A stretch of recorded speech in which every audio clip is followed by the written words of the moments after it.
A few years ago, I made a video on Guilty Gear Strive and explained why I really enjoyed the game despite not liking most other games in the genre.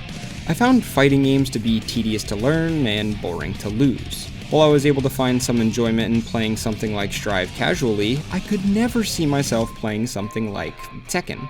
Flash forward to the present and, well, fighting games have become one of my favorite genres in the medium. There's just so much I adore about these games, from the therapeutic labbing sessions to the blood-pumping bracket runs. Some of the most fun I've ever had was just chilling with some friends and running some casual matches, rotating whenever we felt like. It's always such a great time. And by that I mean I'm bad at video games. Goodbye. Tuesday. Day maintenance. Oh. It is Tuesday. God damn it. Oh. It is Tuesday. Oh, it's Tuesday. We all hopped on just to, Tuesday. This video was originally going to be about my newfound appreciation for the fighting game genre, but while I was gathering footage, I ran into a small problem. I can't stop playing tag fighters.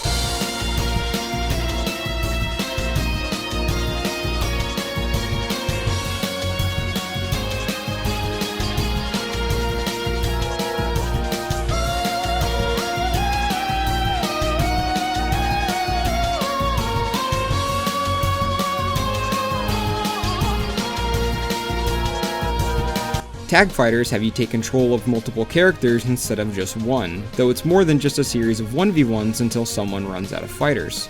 While in a match, the characters not on the field can be called in to use an assist or switch places with the current active character. And that's it. Those are the core changes that set tag fighters apart. And it's crazy how just those changes can create some of the best games in the genre. Skullgirls, Marvel vs. Capcom 2, Ultimate Marvel vs. Capcom 3, Dragon Ball FighterZ, BlazBlue Cross Tag Battle, 2XKO, these are some of the most entertaining and engaging fighting games I've played, from character select to KO. Even just watching these games is a blast, as I'm constantly in awe of the insane things that other people can accomplish. I really love these games, and I'm making this video to share some of that love with all of you. But before we get started, I should mention that, while I love these games, I'm definitely not amazing at them. At best, I would consider myself to be pretty good, and at worst, well, let's just say there's always room for improvement. If I was willing to dedicate more of my free time to grinding these games, then I could potentially get there, but I don't want to do that. I got too many other games I want to dedicate my time to, like Expedition 33, and other better turn-based RPGs. Besides, you don't need to be amazing at something to explain why you love it.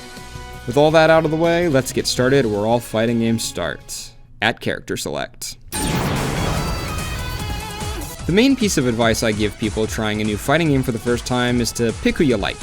It really doesn't matter if the character is hard or might not be the best for learning the game. The most important thing is you have a desire to play, because that desire will motivate you to learn more than anything else.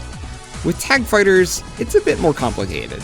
You could pull up to the local rocking Phoenix Wright, Amaterasu, and Spider-Man, but regardless of how good you get at each of them individually, if you're playing against someone who takes the game seriously, you're constantly going to be fighting an uphill battle. Not because those characters are inherently bad, well, one of them is, but because that team has very little synergy. When making a team, I suggest you start by picking one character, whoever you want, and building up from there. Once you've selected someone, figure out what they bring to the table and what they want in a partner. Can they build a lot of meter, or do they just like to spend it? Do they have a good assist, and do they need a specific type of assist backing them up? Are there any particular matchups that they excel at or struggle with? From there, test out some other characters that you think will have good synergy. If you need to find a third, or even fourth, character, just repeat the process. Figure out what your current shell can do and what it's lacking in, and then try to find a character to fill those gaps. Now, none of this is to say you should play a character you don't like strictly because of what they can offer your team, but you should at least be willing to branch out beyond the characters that appeal to you the most. Eventually, you will find characters who you're both interested in playing and have good synergy with your previous picks, although sometimes you will just luck out. If you boot up Skullgirls and for some reason the only characters you're interested in playing are the two dudes, boy howdy do I have some good news for you. You're never gonna make a team that's completely perfect, but you can make a team that has the strengths you want and the weaknesses you're willing to put up with. And that's the beauty of team building. There is no one way to go about it. One character can effectively utilize different playstyles depending on their partners, and entire teams can have different strategies based on the character's positions and assists. It's up to you to determine what you want your team to focus on and how it's going to achieve that goal. It can take a while to find a team that feels just right, and you may end up going through a good chunk of the roster before you do, but eventually, you will find your team. The characters and their game plan will just click with you, and you'll want to see all that you can accomplish with them by your side. And once you do, the real fun begins. Nice. That is really frustrating. I hate it here. Now I'm sure you've noticed at this point, but when every character is allowed to have teammates that can both enhance their strengths and negate their weaknesses, it results in a game that's just a bit degenerate. Pixies get strong lockdown, zoners get safe reversals, characters who need meter don't have to build it, and everyone can skip neutral. Not to mention that assists can enable crazy combo conversions and extensions, or atrocious mix-ups and resets. Trying to make a fair and balanced game with the core idea being this powerful is a Herculean task, so the best tag fighters don't even try. Instead, they dive headfirst in the opposite direction and fully embrace the chaos. These games are fast, and I'm not just talking about movement. Matches can end in seconds. When everyone's throwing out buttons while zipping around the screen, you really don't get much time to react to what's happening. It's really easy to become overwhelmed in the middle of a match, and if you get hit, you explode. The damage output in these games are criminal. Characters often die after losing just 2 or 3 interactions, sometimes 1 if given the proper setup. Got mixed on incoming? Eat this 80%. Got hit at round start? Enjoy the 2v3. Calling an assist at the wrong time? Happy birthday! I got you a seat in the loser's bracket. Part of the reason damage is so high is because having extra teammates allows you to squeeze more damage out of combos, but it's also because the characters in these games go crazy. Even the weakest characters in these games can have some disgustingly good tools at their disposal. Just holding back and waiting for your turn ain't gonna cut it, because you're never going to get a turn. If you want to play the game, you have to take your turn back by force. Push block to create some space to work around, chicken block to eliminate your opponent's mix-up options, or call an assist to interrupt their approach. Sometimes your best defensive option is offense, like mashing to catch your opponent's reset, or ripping a raw super into a safe DHC to save a character. There's an out for every cheap situation you find yourself in. It's just up to you to figure out what it is and the best way to apply it. All this to say, tag fighters are always extreme.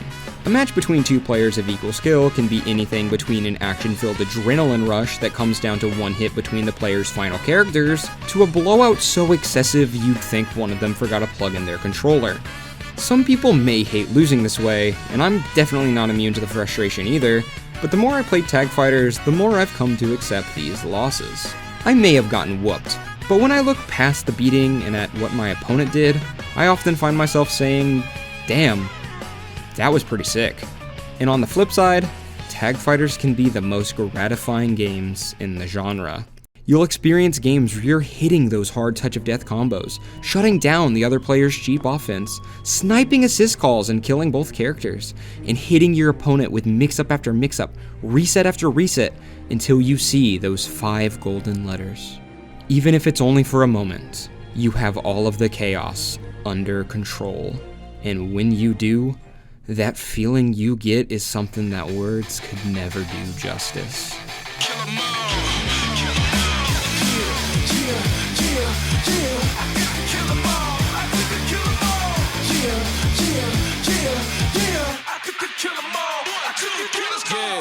No way that you can hide from the best. I'm a mess, I body anything that take a breath. On my left is Apollo body bigger than myself, and on my right is 100 scared souls scream at hell, and they scattered trying to get away, but they gon' meet they in the day, cause ain't no way they ever had a chance to contend with me. Cause see, I kill them all, I cook to kill them all. It's either me or them, and my blood ain't about to spill it all, cause I'm the hunter, not the hunty. And for an enemy, I guarantee that they don't want me. It's something just a little different by how I run things. Maybe it's the way I turn my enemies to lunch meat, or maybe it's the way I smash everything in front of me. They don't want it, I do it so easy, it's funny, G. I turn a vet into a wannabe and do it to the death. I put them in their final scene. Hey, yeah, yeah, yeah, yeah. I could kill them all, I could kill them all. Yeah, yeah, yeah, yeah. I could kill them all, I could kill them all. Yeah,